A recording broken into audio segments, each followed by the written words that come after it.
حضرت عمر بن عاص رضی اللہ تعالیٰ عنہ نے مصر خود فتح کیا تھا، خود فاتح تھے. حضرت عمر نے انہیں گورنر مصر بنا دیا. ان کا بیٹا ایک عام آدمی کے بیٹے کو کہنے لگا چلو اپنا اپنا گھوڑا دوڑاتے ہیں، بھلا کون جیتتا ہے. گھوڑے دوڑے، عام آدمی کا بیٹا جیت گیا. گورنر صاحب کے بیٹے نے درہ اٹھایا اور درہ اٹھا کر کے اس جیتنے والے غریب آدمی کی کمر پہ درے مارے. اس کو جب درے لگے تو بیٹے نے گھر آ کے باپ کو اپنی لہو لوہان کمر دکھائی. باپ کے دل میں بڑی قدر ہوتی ہے اولاد کی. درجے تو لوگ ماں کے بیان کرتے رہتے ہیں، لیکن جتنا باپ پیار کرتا ہے اس کا بھی تقاضا کوئی کر نہیں سکتا. والد نے جب دیکھا نا لہو لوہان ہے گردن، تو والد چیخے، روئے، اور پھر پتہ نہیں اگلے 1.5 منٹ میں اس بچے کے والد کو کیا ہوا. اس نے آنسو پونچھے اور بیٹے کو کہنے لگا میرے گھوڑے کے پیچھے بیٹھ. کہا کدھر جانا ہے؟ فرمانے لگے یہ ظلم کا دور نہیں، یہ عمر کا دور ہے. ہاں ایسی بات ہے کوئی جو مرضی کر جائے؟ بیٹھ میرے گھوڑے پہ. آدھی رات کے وقت پہنچے مدینے اور باہر جا کے وہ آدمی پکارنے لگے، کہنے لگے عمر باہر آؤ، نکلو خوابگاہ سے. جب غریبوں پہ ظلم ہو تو پھر حکمرانوں کو سونے کی اجازت نہیں ہوا کرتی. باہر آؤ. فاروق اعظم آدھی رات کو اٹھ کے آئے. کیا ہوا؟ کہا عمر دیکھ یہ بیٹا جو میں نے اپنے منہ کے نوالے کھلا کھلا کے پالا ہے، ذرا میرے لال کی پشت دیکھ. تیرے دورے حکومت میں یہ حال ہوگا. حضرت فاروق اعظم نے کہا جاؤ بلا کے لاؤ فاتح مصر کو. حضرت عمر بن عاص بیٹے سمیت آئے. جناب فاروق اعظم فرمانے لگے مجمع میں کھڑا کر کے، فرمایا کیوں مارا تو نے اس کو؟ گردن جو گئی. فرمایا تو گورنر کا بیٹا تھا اس لیے مارا ہے؟ اس غریب آدمی کے بچے کو کہا درے پکڑ اور گورنر کے بیٹے کو اس کے سامنے مار، اور اتنے مار کے اسے سمجھ آئے. جب اس کو درے لگ رہے تھے تو لوگ دیکھ رہے تھے. تھوڑی دیر گزری تو حضرت سیدنا عمر فاروق رضی اللہ تعالیٰ عنہ نے فرمایا گورنر مصر کو بھی سزا دو، اس کے کپڑے اتروا کے اسے ٹانٹ کا لباس پہناؤ. لوگ کہنے لگے حضور گورنر صاحب کی کیا غلطی؟ سنو اور یاد رکھنا. حضرت فاروق اعظم کہنے لگے اس بچے کے دل میں بات ڈالی کس نے کہ تو گورنر کا بیٹا ہے؟ کس نے بات ڈالی کہ تو چودھری کا بیٹا اور باقی کمی ہوتے ہیں؟ کس نے سکھایا اسے؟ وہ طاقتیں بھی ہم کچھ لیں گے جو سکھاتی ہیں کہ فلانا بڑا ہے فلانا چھوٹا ہے. فرمایا نا، جب کوئی رسول اللہ کا کلمہ پڑھ لیتے ہیں وہ برابر ہو جایا کرتے ہیں. اس کو کس نے سکھایا؟ کس نے سکھایا اس کو؟ گورنر کو بھی. اور پھر حضرت عمر نے تاریخی جملہ کہا حضرت عمر بن عاص کی طرف دیکھ کے، فرمایا جب اللہ نے ان لوگوں کو آزاد پیدا کیا ہے تم نے کیوں غلام بنا لیا ہے؟ جب رب نے آزاد پیدا کیا تم نے کیوں غلام بنایا ہے؟ عزیزو یاد رکھو جب انصاف کا بول بالا ہوتا ہے پھر کوئی آدمی ڈرتا ہے. یہاں انصاف نہیں ملتا. اور میں آپ خود ایک بات یاد آ گئی. حضرت عمر کا زمانہ تھا تو غسان کے بادشاہ نے کلمہ پڑھ لیا. جو لوگ غریب کہلاتے ہیں نا وہ ذرا میری بات پہ زیادہ توجہ کریں. غریبوں کو سنانے لگا ہوں، غریب ذرا توجہ کریں.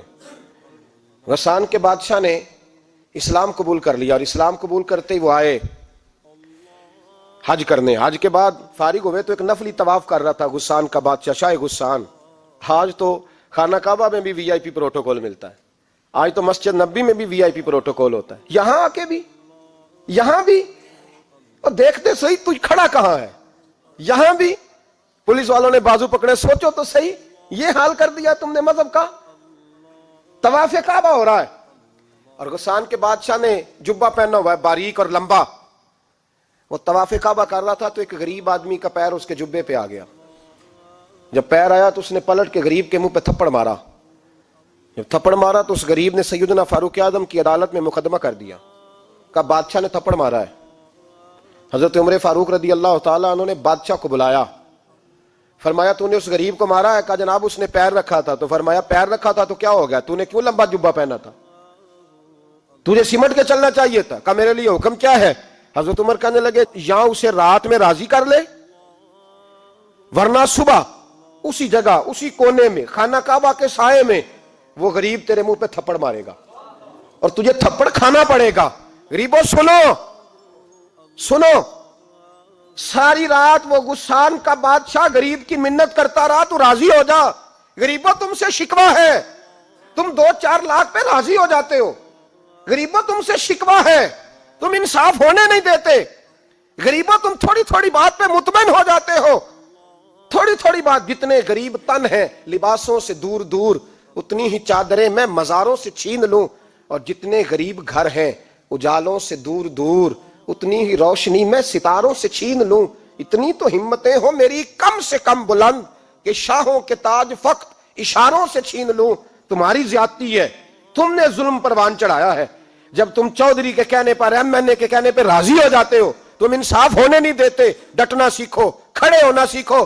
جب اسے کہا نا راضی ہو جا, تو وہ غریب کہنے لگا میں راضی ہو جاؤں اور کل تو کسی اور کو بھی تھپڑ مارے. فرمایا جتنی تیرے پاس دولت ہے لا کے قدموں میں رکھ. ہم دولتوں کی پرواہ اس لیے نہیں کرتے کہ ہم نے محمد عربی کا چہرہ دیکھا ہوا ہے. اب میری نگاہوں میں جچتا نہیں کوئی, اس لیے کہ جیسے میرے محبوب ہیں ویسا نہیں. تم اثر لینا چھوڑ دو, تم اثر بڑا لیتے ہو. ہاں تمہارے اوپر چیزیں اثر انداز ہوتی ہیں, اس لیے انصاف نہیں ہوتا. ڈٹنا سیکھو, کھڑے ہونا سیکھو. جو بھائی ڈٹ جاتا ہے نا وہ بڑے کمال کر جایا کرتا ہے. ساری رات مناتا رہا. حضرت عمر سے کہنے لگا وہ نہیں مانتا, تو جناب عمر کہنے لگا پھر تیاری کر لے. ہم بادشاہ نہیں دیکھیں گے, دولت نہیں دیکھیں گے, ہم رسول اللہ کا دین دیکھیں گے, ہم نبی پاک کا نظام دیکھیں گے. وہ بادشاہ رات کو دوڑ گیا, بھاگ گیا, جا کے عیسائی ہو گیا. لوگوں نے کہا اتنا قیمتی آدمی عمر نے ضائع کر دیا. فرمایا چپ کرو, میں نے کوئی چیز ضائع نہیں کی, میں نے تو اپنے رسول کا دین بچا لیا ہے. کوئی شے ضائع نہیں ہوئی. عدل جب تک, میں پھر کہوں گا, اس عدل کے نقصان میں ہر آدمی برابر کا شریک ہے. ہم عدل ہونے نہیں دیتے, ہم عدل قائم نہیں کرتے. ہمارا تقاضا ہی نہیں کہ عدل ہو, ہم اپنے آپ کو عدل کے لیے پیش ہی نہیں کرتے, مزاج ہی نہیں. حضرت علی المرتضیٰ ایک جری انسان تھے, اور وہ علی تھے جن پر انسانیت رشک کرتی ہے. اور مولا علی وہ ہستی تھے کہ میرے مصطفیٰ کریم صلی اللہ تعالی علیہ وسلم نے فرمایا اس کے دیدار کو تو فرشتے بھی آیا کرتے. نا بڑا آدمی, اور پھر امیر المومنین خلیفۃ المسلمین حضرت علی. خود مولا علی نے حضرت قاضی شریح کو قاضی بنایا, چیف جسٹس بنایا, اپنے ہاتھوں سے تعیناتی کی. حضرت مولا علی رضی اللہ تعالیٰ عنہ کی زرہ گم ہو گئی. کافی دیر گزر گئی تو ایک یہودی کے پاس وہ زرہ آپ کو نظر آئی. حضرت علی نے ڈائریکٹ اس سے چھین نہیں لیا, حالانکہ امیر المومنین تھے. ہمارے ہاں ڈنڈا بھی بڑا چلتا ہے نا, جو طاقتور ہوتا ہے وہ تو تھانے جاتا ہی نہیں, اس کو ضرورت نہیں, اس نے تو بندے رکھے ہوئے ہیں, اس کو تو پتہ ہے کام کیسے لینا ہے. لیکن حضرت علی نے آئینی رستہ اختیار کیا, قانونی رستہ. قاضی صاحب کی عدالت میں مقدمہ کیا کہ فلاں یہودی کے پاس میری زرہ ہے اور وہ چوری ہو گئی تھی, گر گئی تھی, گم گئی تھی, مجھے دلائی جائے. قاضی صاحب نے بلا لیا یہودی کو, امیر المومنین بھی کٹہرے میں. قاضی صاحب کہنے لگے اس سے کہ زرہ تیری ہے؟ اس نے کہا جی میرے پاس ہے تو میری ہے. قاضی صاحب کہنے لگے حضرت علی سے گواہ آپ کو دینے پڑیں گے کیونکہ مقدمہ آپ نے کیا ہے, اگرچہ وہ امیر المومنین ہے. توجہ ہے بھائیوں کی, سمجھ آ رہی ہے باتوں کی؟ گواہ امیر المومنین آپ نے دینے ہیں کیونکہ مقدمہ آپ نے دائر کیا. تو حضرت علی کہنے لگے میرا بیٹا حسن گواہی دے گا کہ میری ہے, اور میرا غلام کمبر گواہی دے گا. قاضی صاحب کہنے لگے حضور ان کی گواہی درست تو ہے پر میں نہیں تسلیم کرتا, اس لیے کہ بیٹے تو باپ کے حق میں بولا ہی کرتے ہیں, نوکر تو آقاؤں کے حق میں بولتے ہی ہیں. جائیں کوئی غیر جانبدار بندہ لے کے آئے جو گواہی دے. تو حضرت علی خاموش ہو گئے, کہنے لگے ابھی میرے پاس ایسا کوئی گواہ نہیں. قاضی صاحب کہنے لگے چلیں پھر آپ یہودی کو راضی کریں, آپ نے کیوں بلا وجہ گھسیٹا عدالت میں, راضی کریں, انصاف کا تقاضا ہے. تو حضرت علی قریب گئے, کہنے لگے بھیا ناراض نہ ہونا, زرہ تو میری ہے, ناراض نہ ہونا, میں نے غلط مقدمہ نہیں کیا. وہ علیحدہ بات ہے کہ میرے پاس گواہ نہیں تو میں کوئی بے انصافی نہیں کر سکتا, تو میرے ساتھ چل تجھے کھجوروں کا حلوہ کھلاتا ہوں تاکہ تو راضی ہو جائے. وہ یہودی کہنے لگا میں نے قاضی صاحب کا انصاف دیکھا اور جناب علی کا انصاف کے لیے کھڑا ہونے دیکھا تو میں مولا علی کے قدموں میں بیٹھ گیا. میں نے کہا علی جب تیری یہ شان ہے تو محمد عربی کا کیا مقام ہوگا. میں نے کلمہ پڑھنا شروع کر دیا. دیکھیں نا تقاضا پورا کیا ہے حضرت علی نے. تو وہ کہنے لگا علی تیرے انصاف کے رنگ نے نا, جملہ یاد رکھنا, کہنے لگا یہودی علی تیرے انصاف کے اس رنگ نے میرے دل سے کفر کی میل دور کر دی, تیرے عدل نے میرا کفر توڑ دیا, کفر. لیکن شرط دیکھیں نا, غریب آدمی ابو ایوب انصاری, ماڑے بندے, اب تو پیر اور مولوی بھی گنجائش نہیں نہ دیتا کسی کو بولنے کی. تو سیاست دان تو اللہ ہی کی پناہ, وہ تو پتہ نہیں کس طرح سوتے ہیں رات کو, اللہ ہی جانتا ہے. پتہ نہیں کس طرح اپنے آپ کو مطمئن کر کے وہ زندگیاں گزار رہے ہیں, خدا ہی بہتر جانتا ہے. حضرت عمر فاروق جیسا دلیر اور جرری آدمی جمعہ پڑھانے مسجد میں داخل ہوئے تو جناب ابو ایوب انصاری دروازے پہ کھڑے ہو گئے, کہنے لگے عمر تیرے نوکر نہیں, ٹائم پہ آیا کر, بڑی دیر سے کھڑے ہیں. کیوں دیر سے آیا ہے؟ بڑے جلالی تھے نا حضرت عمر, لیکن وہ جلالی اس وقت تھے جب کوئی ظلم کرتا تھا, اور ذات کے لیے جلالی نہیں تھے. کہا وقت پہ آیا کر, کو ملازم نہیں تیرے. تو سیدنا فاروق اعظم منبر پہ چڑھے اور فرمانے لگے اللہ ابو ایوب انصاری کا بھلا کرے، جب تک اس طرح کے لوگ موجود ہیں کوئی بادشاہ بگڑے گا نہیں، اللہ اس کا بھلا کرے، اس نے میری توجہ صحیح۔ اور پھر عمر رو پڑے، رو کے فرمانے لگے مسلمانوں معاف کر دو، غلطی کوئی نہیں، میرے پاس کرتا ایک ہی ہے، اور عبداللہ کی ماں نے وہ دھو کے خشک ہونے کو ڈال دیا تھا، غریب ہوں، کرتا دوسرا کوئی نہیں، تو وہ ذرا نا خشک ہونے میں آ کے دیکھ لو ابھی بھی گیلا ہے، مجھے معاف کر دو، میری غلطی نہیں ہے۔ صحابہ درد کے ساتھ رونے لگے اور کہنے لگے اللہ اس طرح کے حکمران ہمیشہ عطا کرتا رہے۔ میرے بھائی تو انصاف کا رنگ تو دیکھ، ان تقاضوں کو سمجھنا۔ یہاں کسی کی جرت ہے بول سکے، طاقت ہے کسی کی، لیکن انہوں نے اپنے آپ کو پیش کیا، سامنے پیش کیا اپنے آپ لوگوں کے سامنے۔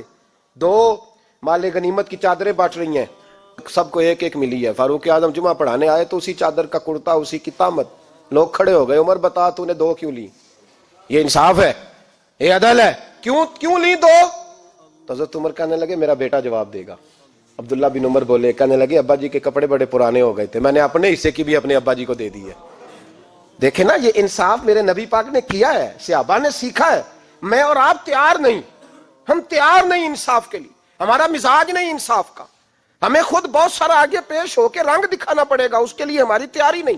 اس لیے ہم حکمرانوں کو گالی دے کے چپ کر جاتے ہیں، اس لیے ہم وکیلوں کے کہتے ہیں بکتے بڑا ہیں، جج بکتے، یہ باتیں کر کے ہم خاموش ہیں، ہم پیش نہیں کر پا رہے، ابھی تک ہم اپنے آپ کو کھڑا نہیں کر پا رہے کہ ہم سے مطالبہ کرو انصاف کا، کھڑا نہیں۔ حضرت سیدنا علی المرتضیٰ شیر خدا رضی اللہ تعالیٰ عنہ فرماتے ہیں بدر کے لیے جب جا رہے تھے تو سواری ایک تھی، سوار تین تھے، ایک سواری اور سوار تین۔ فرماتے ہیں نبی پاک صلی اللہ علیہ وسلم نے فرمایا تین کٹھے نہ بیٹھنا، دو بیٹھیں، سواریوں کو تکلیف ہوتی ہے، قربان جاؤں کیسا رسول دیا ہے جو جانوروں کے حقوق کا بھی خیال فرماتے ہیں صلی اللہ علیہ وسلم۔ فرمایا دو بیٹھیں۔ حضرت علی کہتے ہیں پہلے میں اور نبی پاک صلی اللہ علیہ وسلم بیٹھے، اور تیسرے ہمارے ساتھ ابو درداء رضی اللہ تعالیٰ عنہ۔ فرماتے ہیں جا رہے تھے بدر کے لیے، پہلے میں اور حضور بیٹھے، پھر نبی پاک اور ابو درداء بیٹھے۔ فرماتے ہیں پھر نمبر لگ گیا میرا اور ابو درداء کا، اور مصطفیٰ نے گھوڑے کی لگام تھامی تو حضرت ابو درداء تڑپ اٹھے، کہنے لگے علی نہ طبیعت مانتی ہے، نہ ادب مانتا ہے، نہ عشق مانتا ہے، تو اس طرح کر، میں تو چھوٹا ہوں، آپ کہیے رسول پاک سے، آپ ہر لحاظ سے بڑے ہیں، آپ عرض کیجئے کہ حضور نہ ادب مانتا ہے، نہ عشق مانتا ہے، نہ پیار مانتا ہے، نہ تقاضا ہے، مہربانی کرے آ جائیں۔ حضرت علی ہاتھ باندھ کے عرض کرنے لگے محبوبہ ٹھیک ہے، باری آپ کی پیدل چلنے کی ہے، پر مہربانی کریں، ادب پیار اور محبت مجبور کر رہی ہے۔ تو حضور نے فرمایا علی چپ کر، میں عدل نہیں کروں گا تو لوگ عدل سیکھیں گے کیسے؟ اگر میں عدل نہیں کروں گا تو قوم سیکھے گی کیسے؟ مجھے عدل کرنے دے، انصاف کرنے دے۔ فرمایا چلنے دے مجھے پیدل، کچھ نہیں ہوتا، تقاضا ہے عدل جب تک پورا نہیں ہوتا۔ آپ یقین کریں میرے اساتذہ کہا کرتے تھے میں عدالت کو عدالت نہیں کہتا، کچہری کہتا ہوں، اس لیے کہ عدالت وہ ہوتی ہے جہاں عدل ہوتا ہے۔ یہاں تو حال یہ ہے، بتائیے وکیل کو نہیں پتا ہوتا کہ جو میرے پاس آیا یہ غلط آدمی ہے، وہ اس کی حمایت کرتا ہے کہ نہیں، اس کے ساتھ چلتا ہے کہ نہیں، جھوٹ کے ساتھ آخر تک لڑتا ہے کہ نہیں لڑتا؟ جو گواہ بن کے جا رہے ہوتے ہیں انہیں پتا ہوتا ہے کہ نہیں کہ ہم جھوٹے کی گواہی دینے جا رہے ہیں؟ تو پھر کیا سارا ظلم حکومتیں کر رہی ہیں؟ معاشرہ بھی تو اپنی ترتیب بدلے نا، لوگ بھی تو اپنا رنگ بدلے نا، لوگ بھی تو طبیعت بدلے نا۔ کون منتخب کرتا ہے انہیں ظالموں کو؟ عوام، اور پھر اس کے بعد شکوہ بھی عوام ہی کرتی ہے۔ خدا را تقاضے سمجھو، مزاج سمجھو، طبیعت سمجھو اسلام کی۔ میرے نبی پاک صلی اللہ علیہ وسلم نے عدل کا بول بالا کیا، ہر مقام پر، ہر نقطے پر رسول پاک صلی اللہ علیہ وسلم نے عدل عدل اور عدل کی آواز بلند فرمائی۔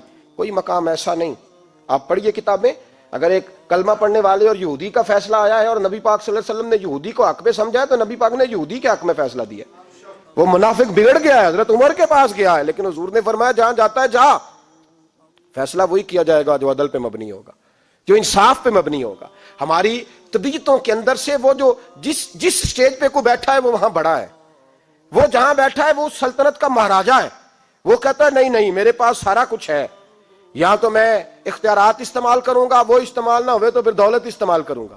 تو جب اجتماعی مزاج قوم کا بگڑتا ہے پھر معاشرے میں ناانصافی عام ہوتی ہے، پھر ظلم عام ہوتا ہے، پھر بے رہ روی کا شکار۔ اور میرے نبی پاک صلی اللہ علیہ وسلم کی حدیث سن لے ذرا، جا کے سننا یہ والی روایت، اور اسے یاد کر لینا، اس کا رٹا لگا لینا۔ حضور نے فرمایا تھا جس معاشرے میں بے حیائی عام ہوگی وہاں ایسی بیماریاں پیدا ہوں گی جن کا علاج ہی کوئی نہیں ہوگا. اور حضور نے فرمایا جس قوم کے اندر انصاف نہیں ہوگا وہاں قتل عام ہوگا. انصاف نہیں، جب تک مجرم کو سزا نہیں ملتی، جب تک مجرم کو سزا نہیں ملتی اتنی دیر تک لوگوں کے لیے وہ نشان عبرت نہیں بنتا، اتنی دیر تک لوگ باز نہیں آتے. یاد رکھیں جب انصاف ہوگا، عدل ہوگا، اور عدل کرنے والے جب عدل کریں گے اور انصاف کا دامن تھامیں گے. پہلی بات تو یہ ہے کہ ہم اپنے آپ سے ورا کریں بہت ساری چیزوں کو. ہم دیکھتے ہیں حکومت نے چھوٹی چھوٹی کمیٹیاں بنا دی ہیں مصالحتی کمیٹیوں کے لیے، بین المذاہب کمیٹیاں، بڑا کچھ بن گیا ہے، لیکن لوگ گروہ بندی کا شکار ہیں، گروہی تعصبات ہیں. دیکھتے ہیں کہ ہمارا ووٹ کس طرف ہے، ہمارا مزاج کس طرف ہے، اس رنگ میں ملت کا اجتماعی نقصان ہو جائے، شرازہ بکھر جائے. اور میں شروع میں کہہ چکا ہوں، امام حسن فرمایا کرتے تھے اگر غریب پر ظلم نہ روکا جائے گا تو وہ ظلم امیر کے دروازے تک بھی جائے گا. ایک وقت آئے گا کہ امیروں کے ساتھ بھی زیادتیاں ہونے لگیں، اس لیے کہ جب ظلم ہوتا ہے تو اس کی آگ بھی پورے معاشرے کو لپیٹ میں لیتی ہے، اور جب انصاف ہوتا ہے تو اس کی برکتیں بھی سارے معاشرے کو فائدہ دیتی ہیں. عدل، انصاف ضروری امر ہے. حضرت عمر فاروق رضی اللہ تعالیٰ عنہ جناب زید بن ثابت رضی اللہ تعالیٰ عنہ کو خود قاضی بنایا تھا.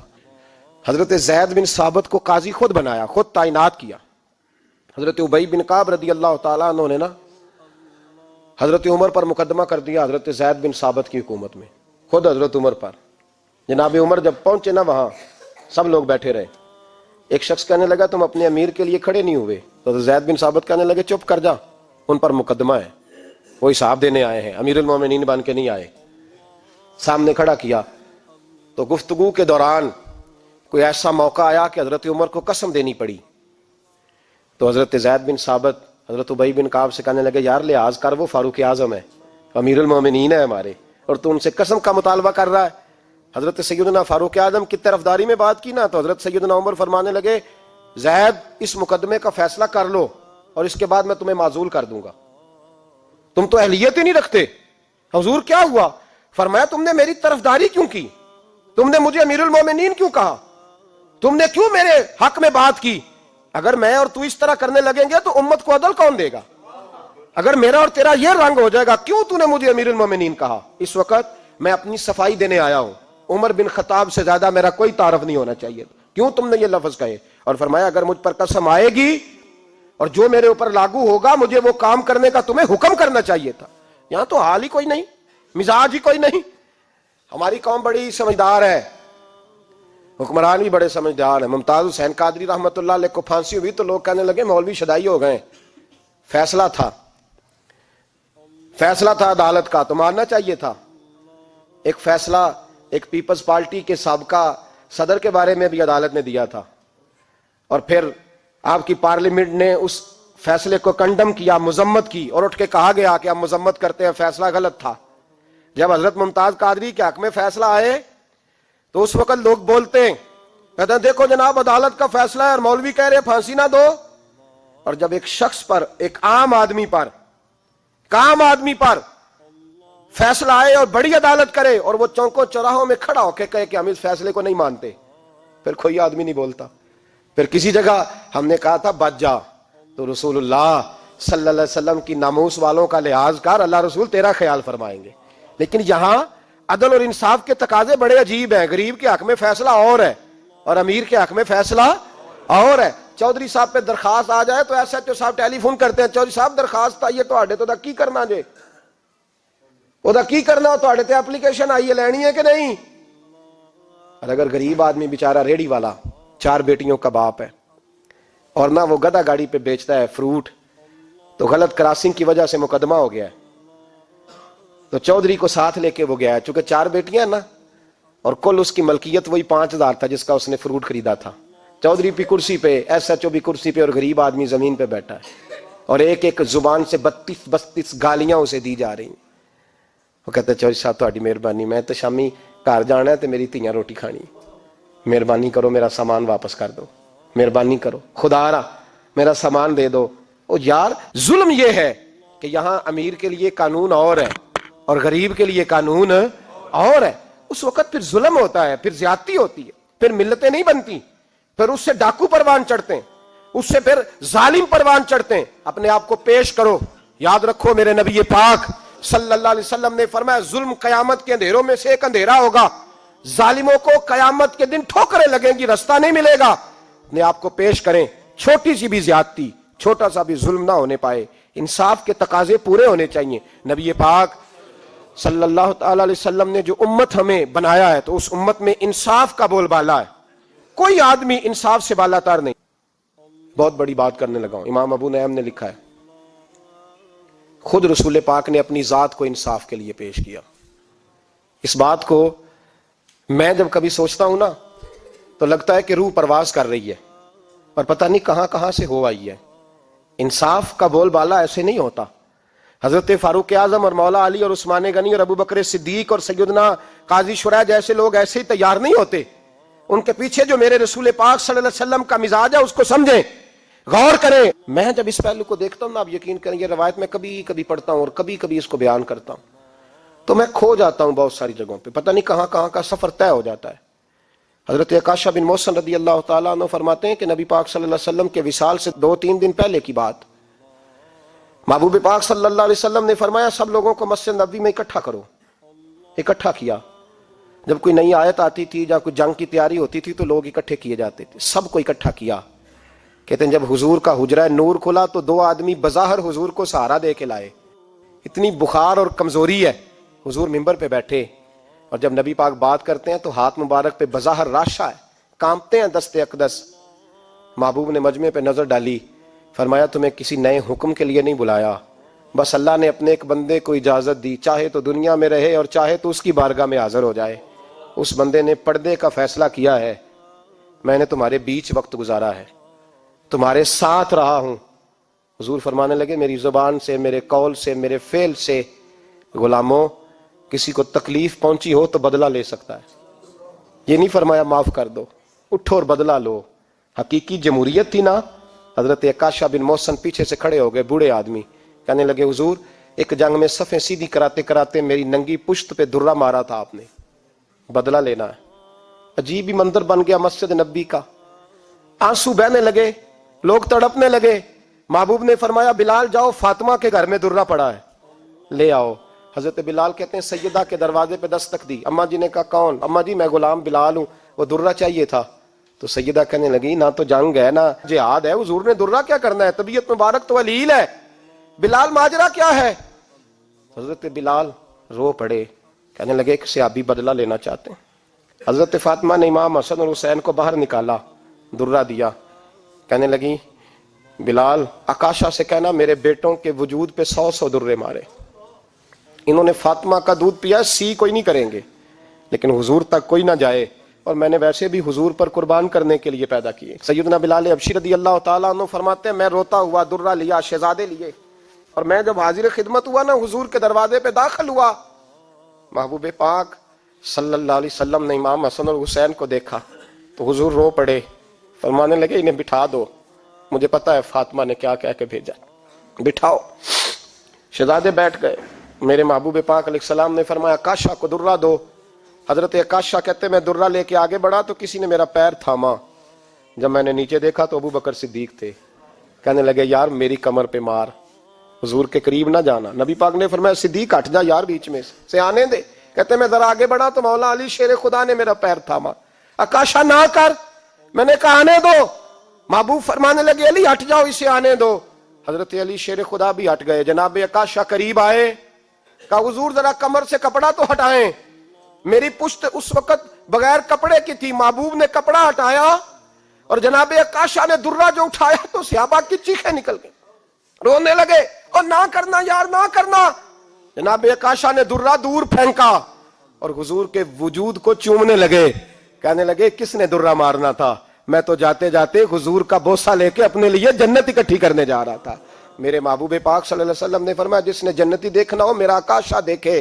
امت کو درس دیا, امت کو درس دیا. پیش کر اپنے آپ کو انصاف کے لیے, آگے بڑھ, پیش کر اپنے آپ کو انصاف کے لیے اور کھڑا ہو جا عدل کے لیے. ان اللہ یأمر بالعدل والاحسان, اللہ تمہیں حکم دیتا ہے عدل کا.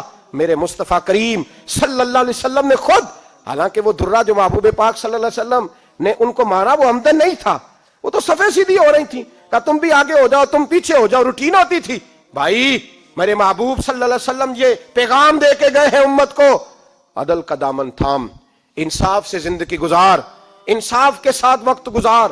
اور اگر تو انصاف نہیں کر, محمود غزنوی بیٹھے ہیں, ایک بندہ تڑپتا اور روتا ہوا آ گیا, روتا ہوا, کہا کیا ہوا؟ کہنے لگا حضور میں غریب ہوں. اور ایک بات اس طرح بھی ملتی ہے کہ عورت تھی اور بی بی آ کے کہنے لگی حضور میں غریب نہیں ہوں, 3-4 بیٹیوں کی ماں ہوں, خامد فوت ہو گیا, شاہی خاندان کا ایک نوجوان میرے گھر آتا ہے اور میری بیٹیوں کے ساتھ ظلم کرتا ہے, مہربانی ہو جائے. محمود غزنوی کہنے لگے تو جا, سپاہیوں سے کہنے لگے بی بی دوبارہ آئے تو میں سویا ہوا بھی ہوں تو مجھے اٹھا لینا. کہا جیسے ہی وہ تمہارے گھر میں آئے مجھے بتانا. بی بی کہتی ہے تیسرے دن میں دوبارہ گئی, دروازے شاہی پہ دستک دی تو محمود فوراً نکلے, لباس پہنا جنگ کا, نیزہ, تلوار, تیر, کمان, گھوڑے پہ بیٹھے میرے ساتھ چلے. اور کہتے ہیں جب اندر داخل ہوئے تو وہ نوجوان گھر کے اندر تھا. محمود غزنوی نے اندر جاتے ہی کہا جلدی سے چراغ بند کرو, دیا گل کر دیا, چراغ بند کر دیا, اور محمود نے 2 وار کی اور نوجوان کی گردن اڑا دی. جب قتل ہو گیا تو محمود نے کہا پانی لاؤ, اور بی بی کہتی ہے میں پانی لائی, 1 پیالہ, 2 پیالے, 3 پیالے, 5 پیالے پی گئے محمود پانی کے, پیتے ہی جا رہے. میں نے کہا بادشاہ کیا ہوا؟ تو محمود رونے لگا, کہنے لگا تجھے انصاف مل گیا نا؟ کہا مل گیا. تو محمود کہنے لگے یہ میری سگی بہن کا بیٹا تھا اور میری بیوہ بہن کا اکیلا بیٹا تھا. جب تو میرے گھر آئی کہ شاہی خاندان کا نوجوان آتا ہے تو میں نے تحقیق کی تو مجھے پتا چلا کہ وہ تو میرا اپنا بانجا ہے. میں نے قسم کھائی تھی کہ جب تک تجھے انصاف نہیں ملے گا میں پانی نہیں پیوں گا, پانی نہیں پیوں گا. پانی اس لیے مانگا ہے کہ پیاس سے مر رہا ہوں, اور دیا اس لیے بند کیا ہے کہ بہنیں بڑی پیاری ہوتی ہیں نا, اور پھر بہن بیوہ ہو اور بیٹا اس کا یتیم ہو اور اکیلا ہو پھر رنگ اور ہوتا ہے نا. اس لیے چراغ گل کر کے میں نے اسے قتل کیا ہے کہ اگر مارنے لگوں تو کہیں بہن کا چہرہ نہ میری آنکھوں کے سامنے آئے, کہیں بھانجے کا تصور دیکھ کر میں اسے چھوڑ نہ دوں. ان اللہ یأمر بالعدل والاحسان, جب تک عدل اور انصاف ہوتا رہتا ہے, معاشرہ سکون سے بھرا رہتا ہے. یاد رکھو جس معاشرے میں عدل نہیں ہوتا, جس معاشرے میں انصاف نہیں ہوتا, جس معاشرے کے اندر لوگ اپنے آپ کو بالا تر سمجھنے لگتے ہیں, جس معاشرے کے اندر ہمارا تو یہ حال ہے کہ باہر سے آ کر ہمارا دشمن حملہ کر کے لوٹ جاتا ہے, ہمیں پتہ ہی نہیں چلتا, بس ٹھیک ہے مار گئے چھٹی ہو گئی. جس معاشرے کی بے حسی کا یہ عالم ہو کہ درجنوں لوگ قتل ہوں. اور میں دکھ سے یہ باتیں کرتا ہوں, دکھ سے. ایک دن نا اخبار پہ 4 قتلوں کی خبر بھی لگی ہوئی تھی اور ایک سیاستدان کی ممکنہ شادی کی خبر بھی لگی ہوئی تھی. کلیجہ پھٹتا ہے بات کرتے. وہ خبر اتنی چھوٹی سی تھی کہ آج ضلع لاہور میں 4 لوگ قتل ہو گئے.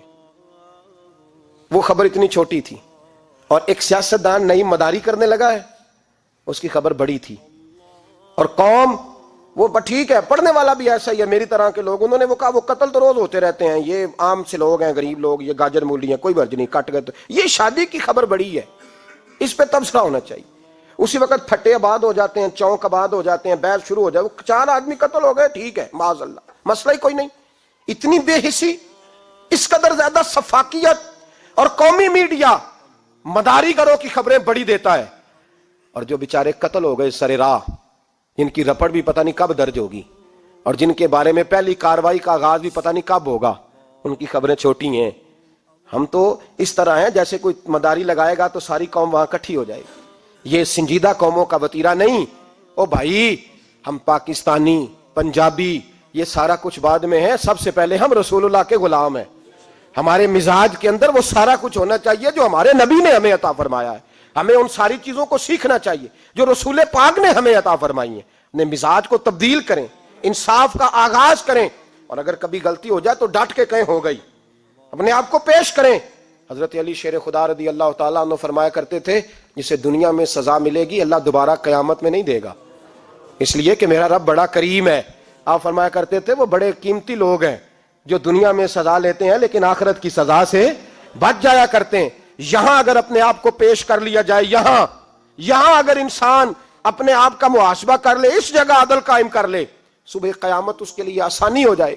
غریب سے لے کر امیر تک جو جس جگہ بیٹھا ہے, جس منصب پہ بیٹھا ہے, اسے تقاضا عدل قائم کرنا چاہیے. اسے انصاف کا بول بالا کرنا چاہیے، اسے ہر مقام پر یہ سوچنا چاہیے کہیں ایسا تو نہیں کہ میں بے انصاف ہوں۔ اور یاد رکھیں انصاف انصاف ہوتا ہے، نہ انصاف کی آنکھیں ہونی چاہیے اور نہ انصاف کا دل ہونا چاہیے۔ وہ دیکھے نہ کہ سامنے کون ہے، اور اس کا دل اگر دھڑکے تو صرف انصاف کے لیے دھڑکے، کسی اور کے لیے دھڑکنا نہیں چاہیے۔ اسے بالکل فیصلہ کرنا چاہیے، جو بھی سامنے آئے اسے فیصلہ کرنا چاہیے۔ اپنے آپ کو پیش کرنا سیکھیں، معاشرے میں انصاف کرنا سیکھیں، عدل کرنا سیکھیں۔ ہمارے ہاں انفرادی سطح پہ جب شروع ہوگا یہ کام، انفرادی سطح پہ، پھر وہ اجتماعی، آپ یقین کریں لوگ گفتگو کی حد تک بھی انصاف نہیں کرتے۔ کوئی آدمی اگر صحیح کہہ رہا ہے نا بات، لیکن ہمارے مفادات کو ٹھیس پہنچ رہی ہے، تو اس کی مخالفت کرنا ہم ضروری سمجھتے ہیں، کہتے ہیں بات صحیح کر رہا ہے، پر چونکہ میرے مفادات کی نہیں، لہذا میں اس کو اس بات میں آگے بڑھنے کی اجازت نہیں دوں گا۔ 2-4 دن پہلے ایک صاحب مجھے سمجھانے لگے، کہنے لگے معاملات تھوڑے آگے بڑھ رہے ہیں، اب تو چیزیں بڑی ساری صحیح ہو گئی ہیں، علماء کو نرمی کرنی چاہیے۔ اور میں نے کہا کس بات کی نرمی؟ ہماری آواز تو اتنی مؤثر ہے ہی نہیں، ہم نے تو کبھی دعویٰ ہی نہیں کیا کہ ہماری وجہ سے بڑا انقلاب آ رہا ہے۔ اگر کونوں میں بیٹھ کے مسجدوں میں رسول اللہ کے نام کی دعائی دیتے تو اتنا تو موقع دو نا ہمیں، کم از کم اتنا تو کرنے دو۔ اور وگرنہ اگر ہم سے پوچھو تو مرحوم کہہ گئے تھے جتنے غریب گھر ہیں اجالوں سے دور دور، اتنی ہی روشنی میں چراغوں سے چھین لوں، اور جتنے غریب تن ہیں لباسوں سے بے نیاز، اتنی ہی چادریں میں مزاروں سے چھین لوں۔ اتنی تو ہمتیں ہوں میری کم سے کم بلند کہ شاہوں کے تاج فقط اشاروں سے چھین لوں۔ عدل رہے گا تو امن رہے گا، عدل رہے گا تو سکون رہے گا، عدل رہے گا تو معاشرہ بنے گا، اور انسان رہیں گے۔ اور اگر بے انصافی ہوگی تو بھیڑیے پلیں گے، درندے پلیں گے۔ یاد رکھنا انسانوں کی بستی اس وقت تک قائم رہتی ہے جب تک اس میں انصاف رہتا ہے، اور جب انصاف رخصت ہوتا ہے پھر بھیڑیوں کا راج ہوتا ہے۔ اگر چاہتے ہو کہ دنیا میں انسان رہے پھر انصاف کرنا پڑے گا، اور اگر بھیڑیوں کو موقع دینا ہے تو ٹھیک ہے، پھر کسی طرف نہ دیکھیں، اپنے آپ کو سجائیں، سواریں، دل کو روشن کریں، ادھر بڑھیں جدھر انصاف زیادہ ہے۔ اللہ اپنے محبوب کی سچی غلامی عطا فرمائے۔ آخر دعوانا الحمدللہ۔